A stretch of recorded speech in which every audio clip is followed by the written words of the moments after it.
Hi, I'm Tom Brookshire. And I'm Pat Summerall. With just 3 Sundays left in the NFL's regular season, no one team or player seems to be monopolizing the headlines the way the Dolphins as a team and O.J. Simpson individually did last year.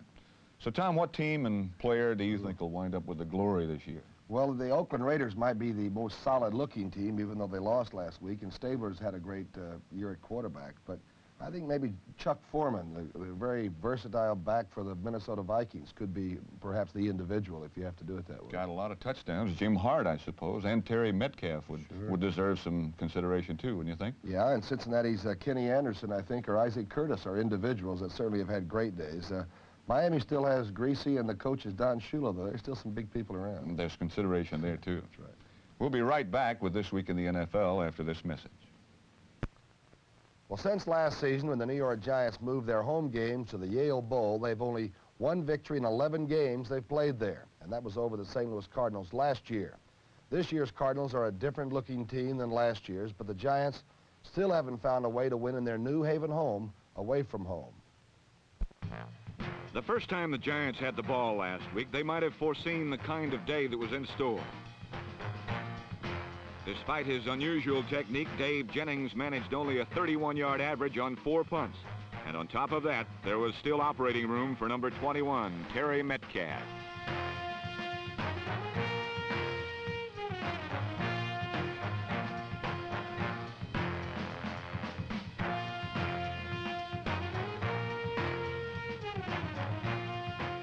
The second time New York had the ball, taking advantage of solid protection from his offensive line, Craig Morton tried to surprise the Cardinals with a first down pass.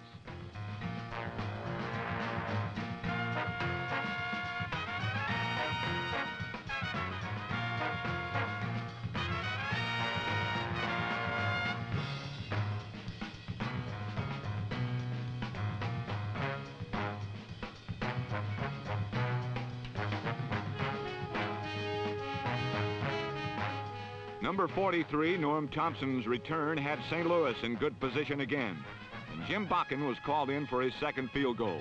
And a 6-0 lead at the end of the first quarter.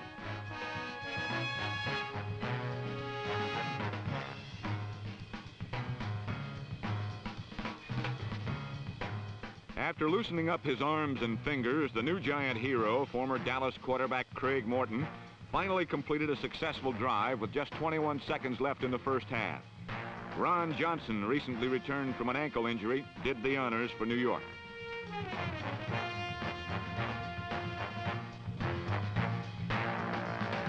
Johnson's touchdown gave New York the lead 7-6 at the half, and as has become the custom with the new Giants, after helping set up a score, the number 1 draft choice from Ohio State, guard John Hicks, number 74, congratulated the scorer in the end zone.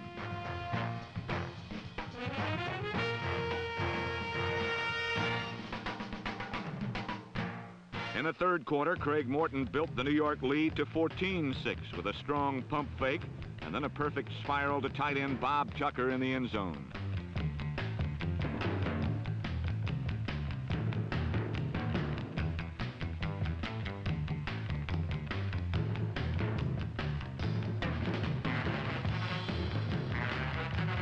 On the next series, Jim Hart scrambled out of trouble long enough to find a new St. Louis favorite, wide receiver Earl Thomas, number 82.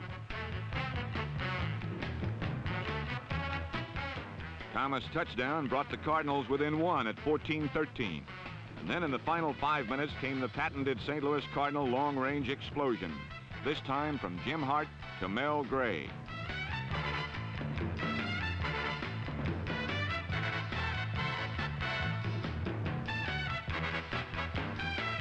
In all, Hart completed 25 passes, 5 of them to Mel Gray. And St. Louis led 20-14. But the Giants were not dead yet. With a minute and a half left, Craig Morton found Walker Gillette alone in the end zone, and the Giants led once more, 21-20.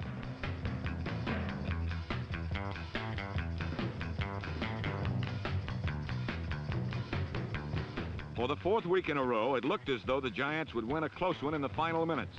But for the 3rd week in a row, the magic was only a mirage. This time, with just 3 seconds left, Jim Bakken supplied another thrilling finish for the Cardinals and another disheartening loss for the Giants. St. Louis had 9 wins, the most in the NFL, along with Oakland. But as they say, it was a fight to the finish.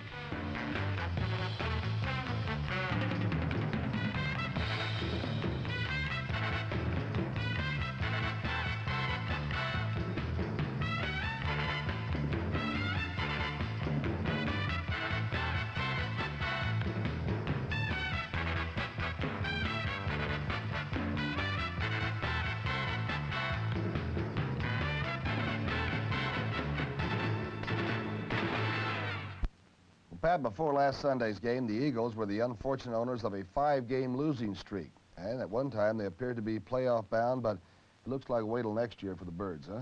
It's unfortunate but true, Tom, and chances of halting that 5-game Philadelphia skid weren't the best last week as they traveled to Washington to battle the playoff-hungry Redskins. The Washington Redskins have been rounding into playoff form, and one primary reason is the presence of a hard-hitting, aggressive defense. Early last Sunday, though, the Redskins watched as the Eagles demonstrated some aggressive defensive tactics of their own.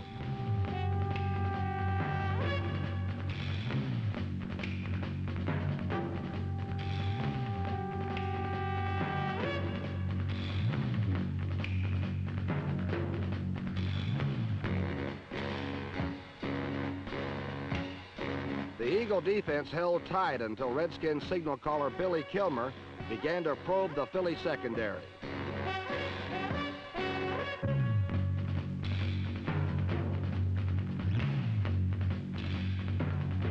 Redskin kicker Mark Mosley salvaged 2 drives with medium-range field goals as Washington jumped in front 6-0. In the final minutes of the first half, Kilmer turned to number 80 Roy Jefferson, whose quick outs maneuvered Washington goalward.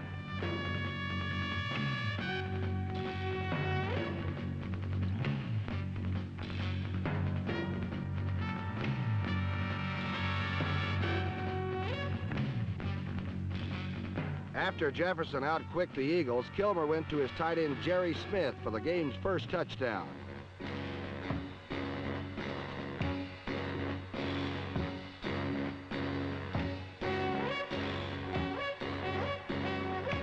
At halftime, the Redskins led 13-0, but in the third period, the Eagle offense arose from a first-half slumber, and aired by Roman Gabriel to Charlie Young completions, the Eagles took wing.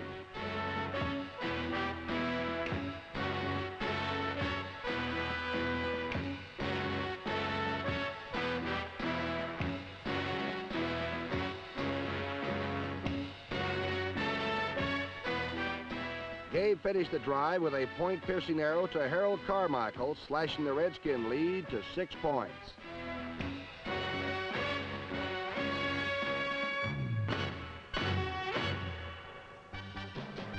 The momentum had suddenly shifted in favor of the visitors, but when Tom Dempsey kicked off to number 21 Larry Jones, the comeback fire was extinguished, and the 6th Eagle defeat in a row was very close at hand.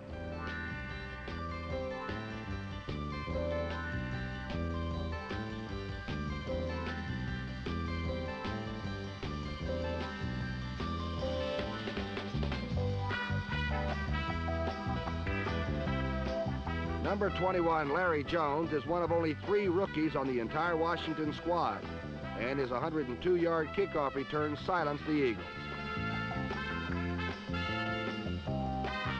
In the fourth period, however, Gabriel did again manage to move his club.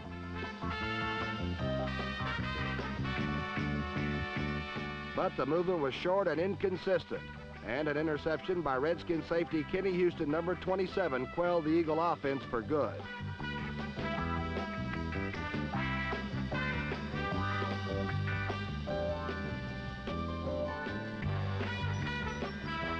Houston's theft led to a short Redskin touchdown, bringing the final tally to a convincing 26-7 victory in favor of the boys from the District of Columbia. Although the Dallas-Houston game was billed as the Battle of Texas, much more was at stake for both teams as the resurgent Oilers fought for their 5th win in a row, and the Cowboys fought to stay in contention for an NFC wildcard berth. Happiness turned quickly into the Alamo for the Oiler faithful as Houston reverted to their early form. as Dallas, led by number 77 Bill Gregory, tried to stomp them into cannon fodder.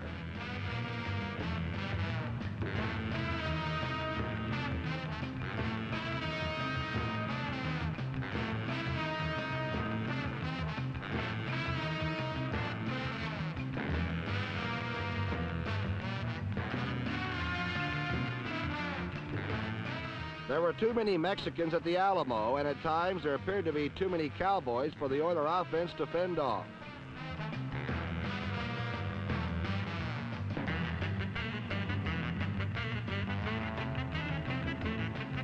For most of Sunday, the Dallas offense was stagnant, and quarterback Roger Staubach stood in and really took his licks.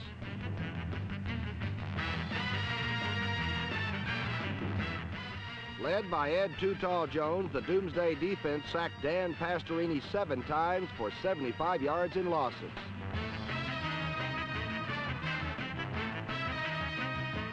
In all, the aroused Cowboys held Houston to a puny 81 yards in total offense. The main antagonist was number 79 Harvey Martin, who dropped in on Dante on 4 occasions. The most heartening aspect for Dallas was the play of rookie running back Charlie Young, who more than filled the cleats of ailing Calvin Hill.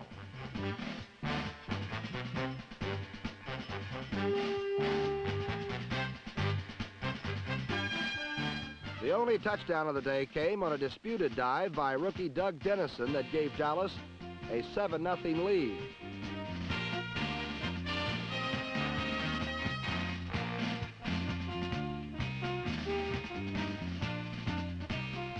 A rare moment for Houston came when Lynn Dickey replaced the battered Pastorini and threw up a balloon that nestled into the hands of Billy Parks.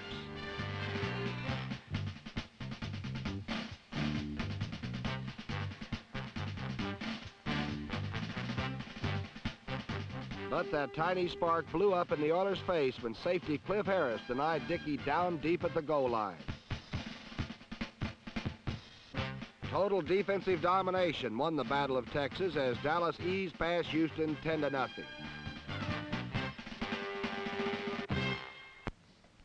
A slew of crippling injuries has cut a swath through a Patriot team that only a few weeks ago was on the verge of a playoff spot in the American Football Conference, Tom. Well, Pat, that's true, but even though Jimmy Plunkett was working with new men at most of the skilled positions, he was able to muster enough muscle to outscore the struggling Baltimore Colts. At times, Baltimore quarterback Marty Dumrays finessed himself out of almost impossible situations against New England.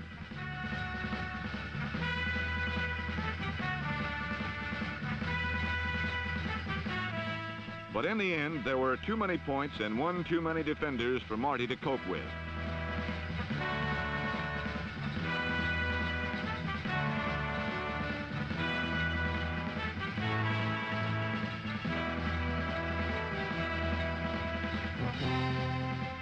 However, early in their game with the Patriots, the eager Colts appeared on the verge of an upset when Dumrays found rookie Roger Carr with a rainbow.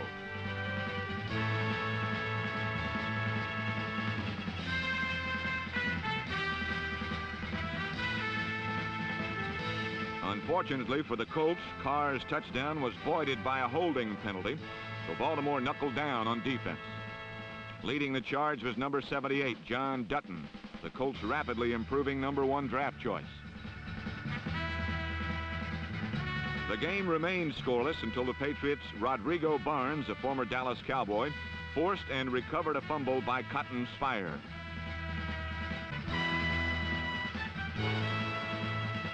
The Patriots built a 7-0 lead when Jim Plunkett found linebacker turned tight end John Tanner for a touchdown.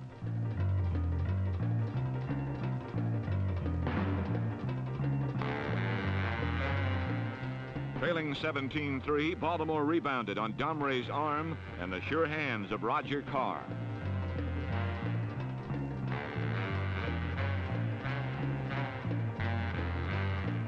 The Colts narrowed the margin to 17-10 on a pretty quick hitter by Lydell Mitchell.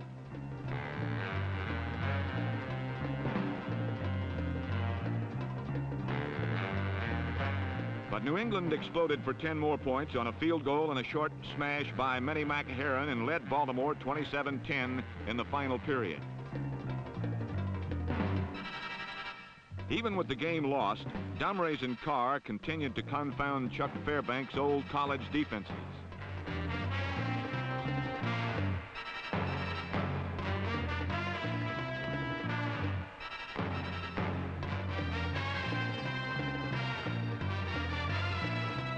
The game ended with a banged-up Dumrays squirting over with a last gasp touchdown, but it was too little too late as New England conquered Baltimore 27-17.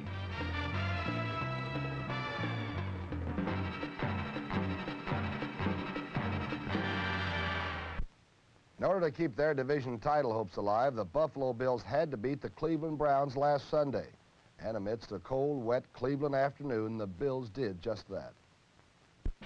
From the opening kickoff, it wasn't hard to tell that it was simply going to be one of those days for the Cleveland Browns.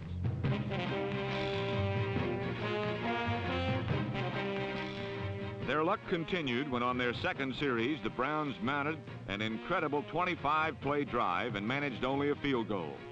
Then Cleveland kicked off to number 89, Wallace Francis. And last year's AFC kickoff return leader brought it back 46 yards.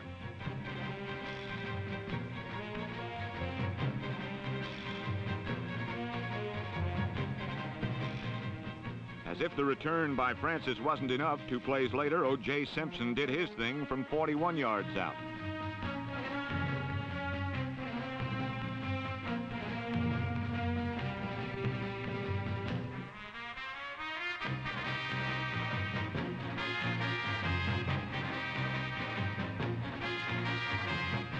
The Browns' frustration had only just begun, though, as number 17, Brian Sipe, retreated to pass from his own end zone.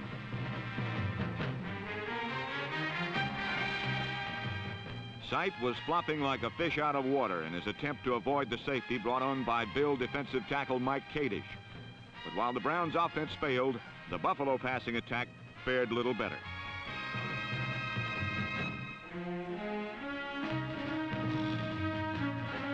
Only 1 pass completion and 7 attempts spell the story of the Bills' air game.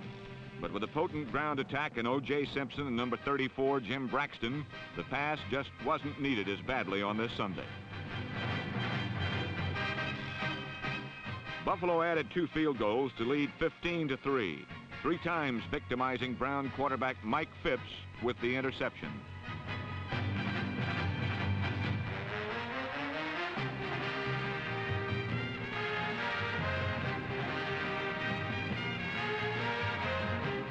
The only time the Browns produced was within the final minutes of play as Mike Phipps finally began connecting with his own receivers.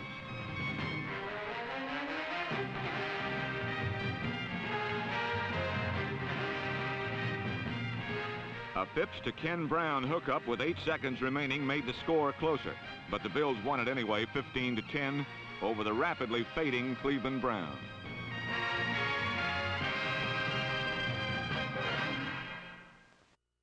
Well, Pat, Buffalo's back on top in the AFC East, or at least they're tied with Miami again, despite losing to the Dolphins in that down-of-the-wire battle for first place 2 weeks ago.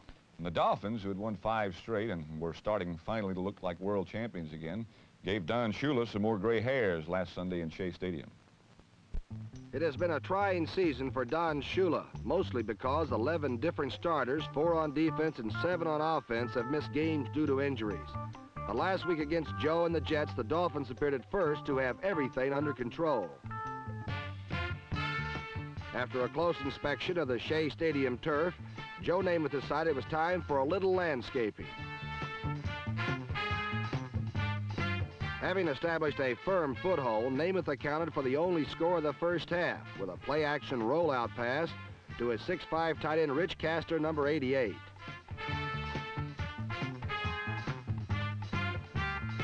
The third period belonged to another number 12, Bob Gracie, whose style is substantially different from Joe Namath's.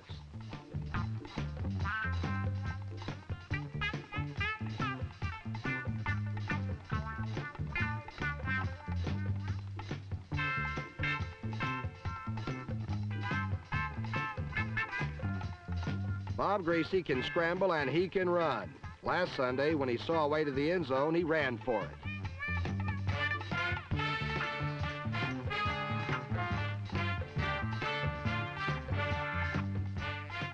Gracie's touchdown tied the game at 7, and except for a New York field goal, there was no more scoring until midway in the 4th period when Gracie threw a lateral pass to wide receiver Nat Moore, who did a pretty good job of getting the ball downfield to the other wide receiver, Paul Warfield.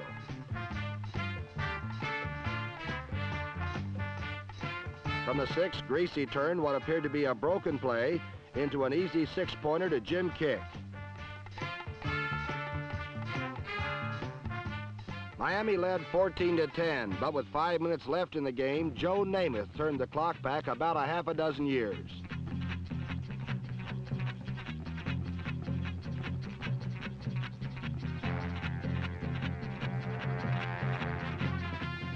As number 88 Rich Castor said after the game, we showed them a formation they hadn't seen all day. They got mixed up, and I got wide open behind them.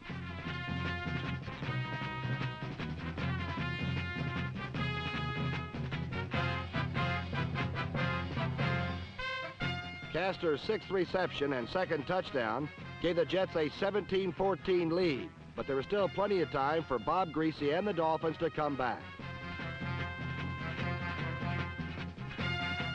For the 2nd week in a row, number 47 Roscoe Word killed off a final drive with an interception. The Jets had their 3rd straight victory, and the Dolphins their 3rd loss of the season, more losses than in the 2 previous seasons combined. While the Jets may have deserved the victory, the Dolphins can blame no one but themselves for the loss. For in the game, they committed numerous un-Dolphin-like errors, including 7 penalties and 4 fumbles, 1 by the usually sure-handed Larry Zonka, and 2 by equally sure-handed Jake Scott, who nullified the effectiveness of his 2 interceptions.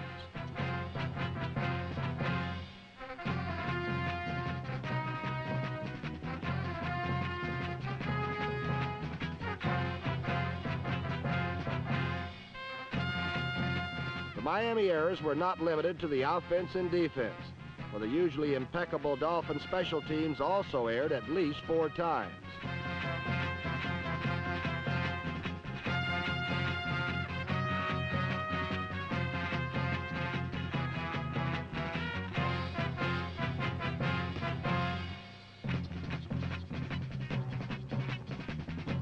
Perhaps the most telling error came with 2 minutes remaining, when for the 2nd time in the game, the Dolphins were denied the ball because of running into the punter. There are many reasons why one team wins or another loses, and no one knows this better than Don Shula and a new winner named Charlie.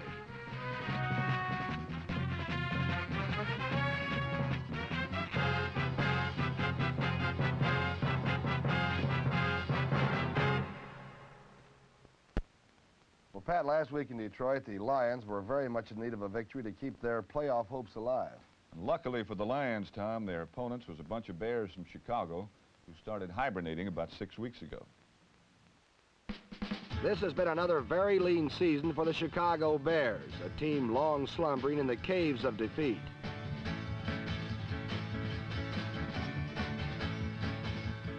And last Sunday in the Lions' lair, they were meeting a Detroit team which has remote but real playoff aspirations. The Lions came out roaring as number 74 Larry Hand mauled Chicago quarterback Gary Huff, number 19.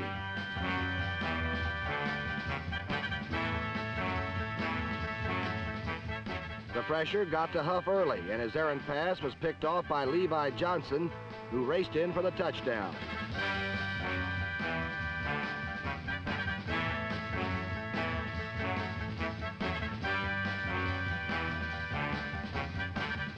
Throughout the dark, cold, and rainy afternoon, the Bears were forced to punt the ball away and then see it run right back down at them by number 26 Dick Gerard, who consistently put the Lions in quick strike position.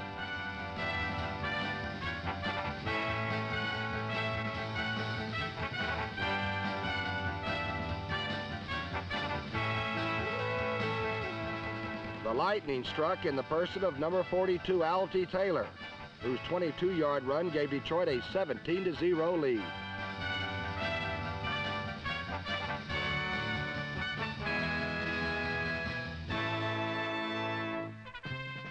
Then, once again, it was Dick Geron slicing 58 yards to set up another Lion tally.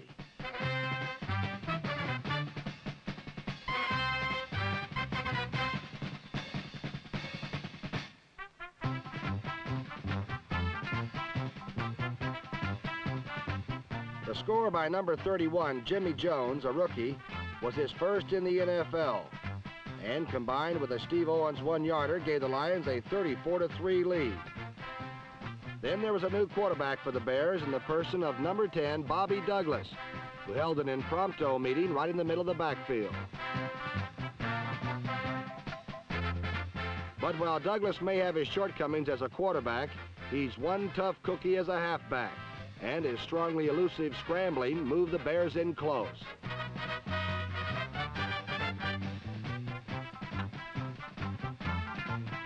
The touchdown came on a 9-yard run by Clifton Taylor, number 22, and was the first rushing touchdown by Chicago in 23 quarters of play.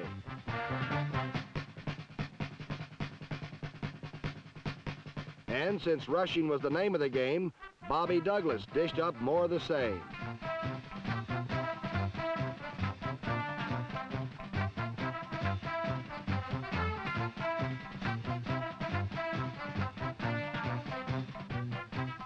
Bobby's scramble set up the last score of the day, which came on a 5-yard pass to Bo Rather. But it was too little too late as the prowling Lions hassled the practically dormant Bears, score 34-17.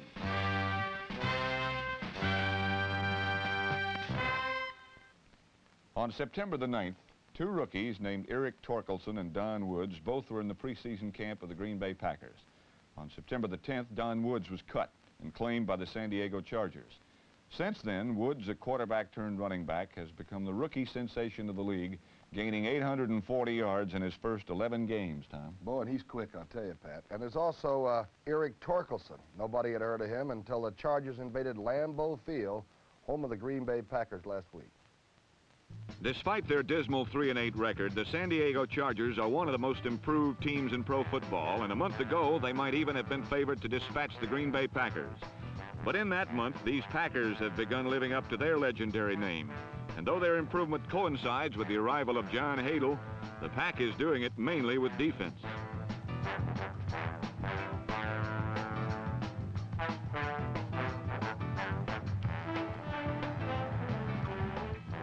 This perfect play by defensive end Clarence Williams, number 83, is typical of the alert, experienced brand of ball the Pack has been playing.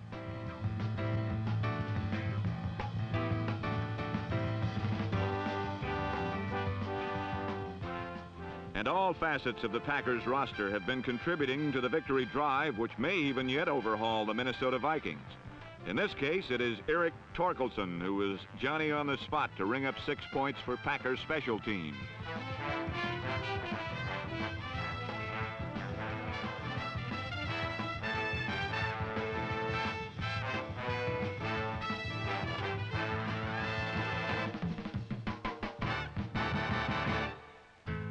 Green Bay's two great cornerbacks, Willie Buchanan and Ken Ellis, number 48, are reunited again after Buchanan missed most of last season with a broken leg.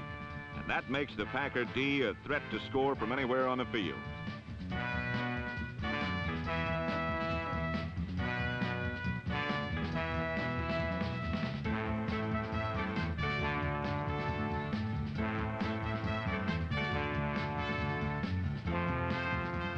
In fact, Green Bay had 20 points on the board before the offense could contribute a touchdown.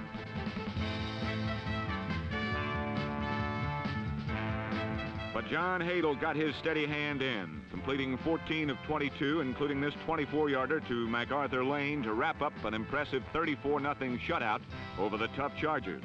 And though we hesitate to forecast that the Pack is back, we can say it was a glorious day in Green Bay.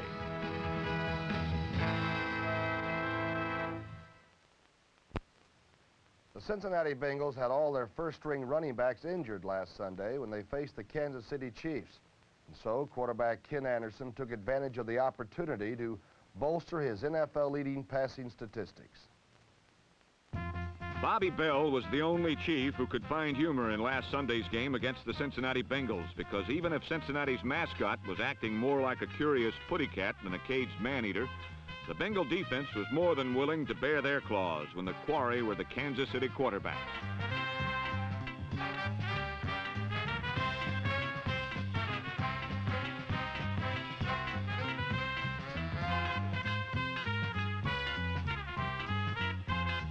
Five times Kansas City signal callers were pounced upon by Bengal defenders, who limited the Chiefs to just 6 first downs for the entire afternoon. It was a banner day for the Bengals Team D, and thanks to a certain number 77, Bob Maddox from Frostburg State, they even put 6 points on the board on their way to a tiger-sized licking of the Chiefs.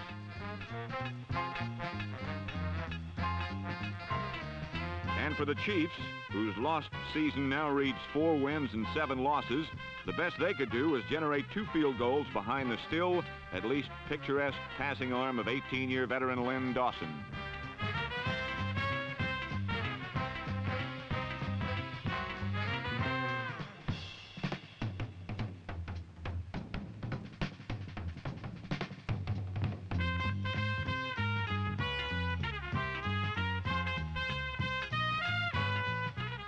It was a particularly frustrating day for the 39-year-old Dawson, as frequently big plays like this 64-yarder to number 89, Otis Taylor, failed to result in point production.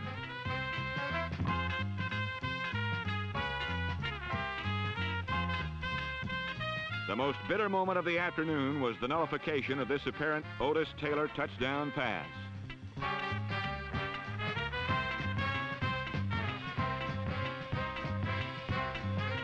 But despite genuine disagreement by Kansas City's 12th player, head coach Hank Stram, the ruling stuck, and the Chiefs' hopes for a comeback dissolved.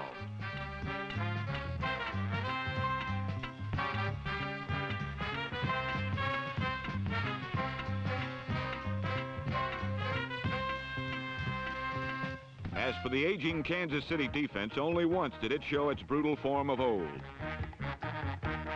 Quarterback Ken Anderson got more than his share of revenge, however, and he did it with touchdown passes, the first to number 85, Isaac Curtis. The second went to third-string running back number 43, Ed Williams, who not only scored once, but rushed for 96 yards, which promises a lot for a 250-pound fullback in just his first start. Anderson's third strike went back to number 85, Isaac Curtis, whose touchdown propensity and over-the-head spike have become a trademark. The fourth and final touchdown of Anderson's aerial act went to number 25, Chip Myers, whose catch made it 33-6 in favor of the playoff-bidding Bengal.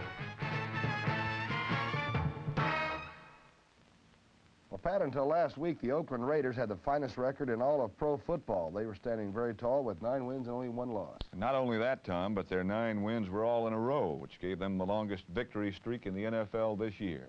But then came Denver with a grudge to settle. As the saying goes, Thanksgiving came early for Oakland fans when 2 weeks ago the Raiders became the first team to sew up an NFL division championship. And last week they figured to increase their lead over a heretofore disappointing Denver team.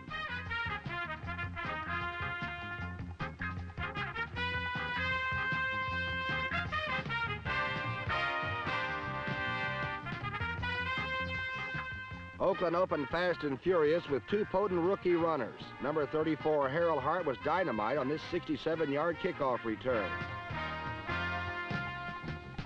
Then number 30, Mark Van Egan, showed that he too has a silver and black future. However, as good as Oakland's youngsters were, Denver's were even better.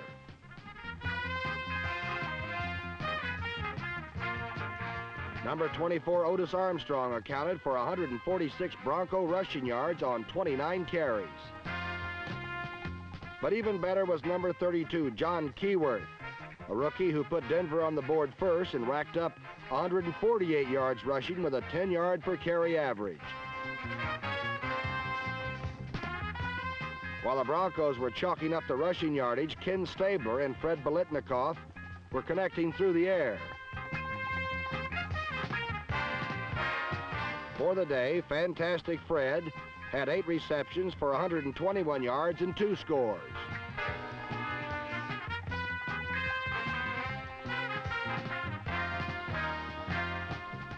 The first on this 34-yarder and tied the game at 10-10. However, on this day, Fred's heroics were no match for the slashing runs of Keyworth, who once again unlocked the door to the Raider end zone. Then Steve Ramsey whistled an 8-yard scoring pass to Jerry Simmons, and Denver led 20-10. Once again, Ken Stabler went to his man of the hour, Fred Biletnikoff, whose second score pulled the Raiders to within 3 at 20-17.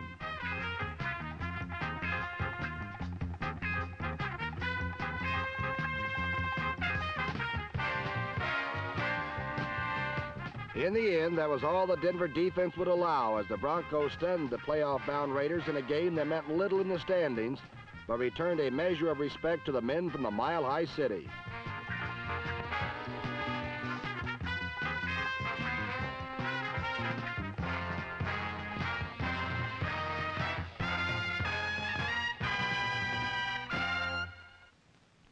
We'll be right back with This Week in the NFL after this message.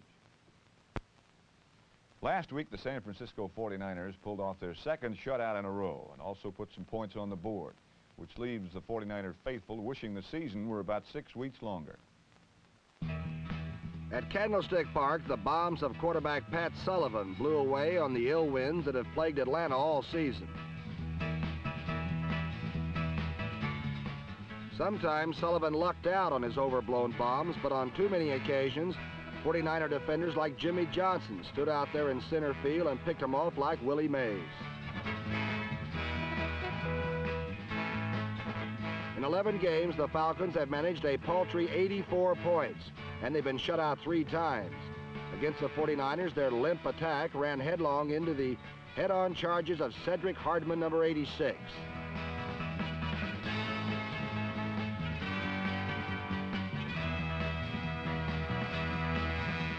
For most of 74, the moments of excellence for Atlanta have been supplied by their imposing defense. But even they were no match for quarterback Tom Owens' passing and the clutch receiving of Tom Mitchell.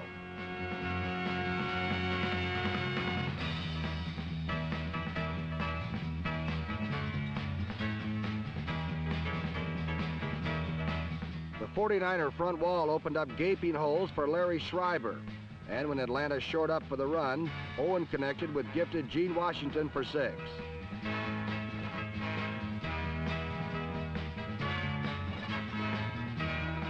San Francisco built a 14-0 pad on Washington's second touchdown, a 53-yard catch and carry from the rookie Owen.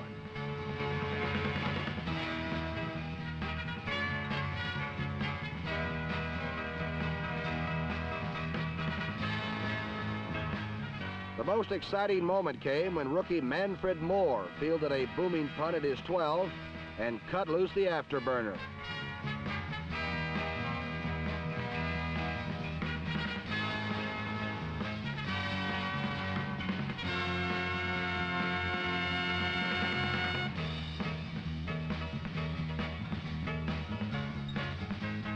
Moore's 88-yard touchdown and 2 Bruce Gossett field goals gave San Francisco an easy 27-0 victory, as Atlanta, once expected to contest the NFC Western title, now seems fully rooted in last place.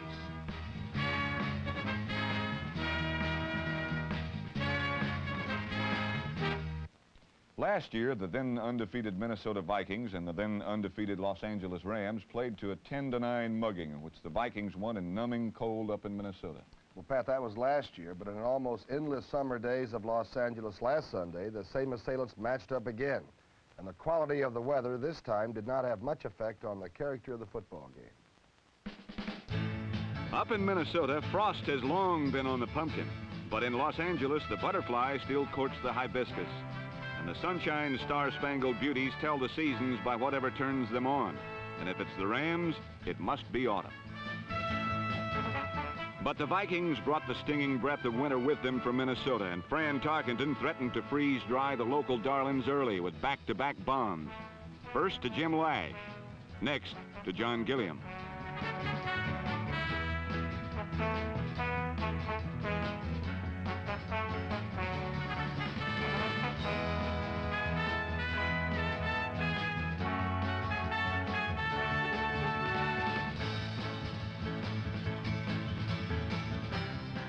Having covered most of the field in 2 plays, the Vikings got the remaining yards the hard way as Chuck Foreman bounced up and over to give Minnesota a 10-0 second quarter advantage.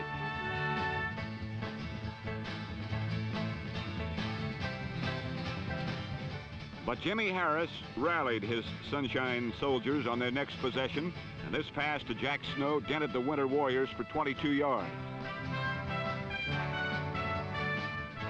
After 10 plays and 63 yards, Harris himself did the honors. But a missed extra point left Los Angeles an awkward 4 points away, trailing 10-6. With less than a minute remaining in the half, Tarkenton moved the Viking offense to the front burner, with 6 consecutive completions covering 65 yards. The key play being this 26-yarder to Chuck Foreman. And after 7 plays in 38 seconds, Tarkenton hit Foreman again, making the Minnesota Vikings halftime advantage 17-6.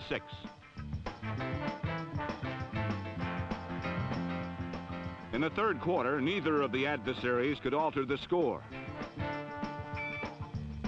But early in the fourth quarter, Jimmy Harris began heating up the Cold War, hitting 10 straight passes, including this one to Lawrence McCutcheon, just before Harris again dived over, making the spread Vikings 17, Rams 13.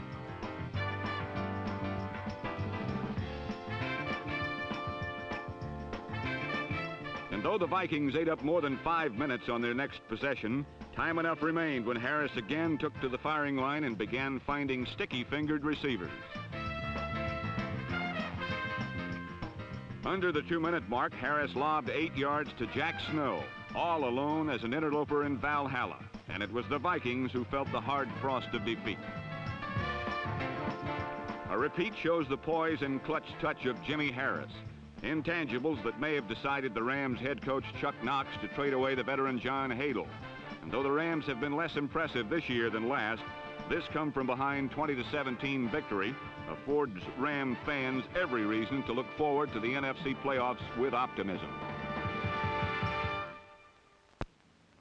Well, it's prediction time.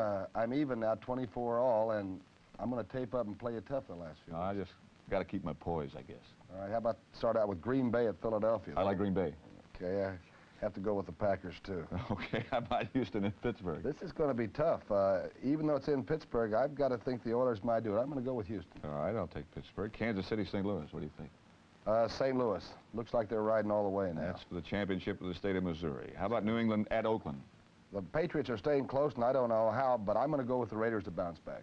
All right, I sort of think the Raiders will win that one, too. And then on Monday night, Cincinnati at Miami, quickly. I'm going to go with the Bengals. All right, I'll take Miami. Okay. And at any rate, we'll be back next week to show you highlights of all those games and what happens around the NFL. I'm Pat Summerall. And I'm Tom Brookshire, and we'll see you next week.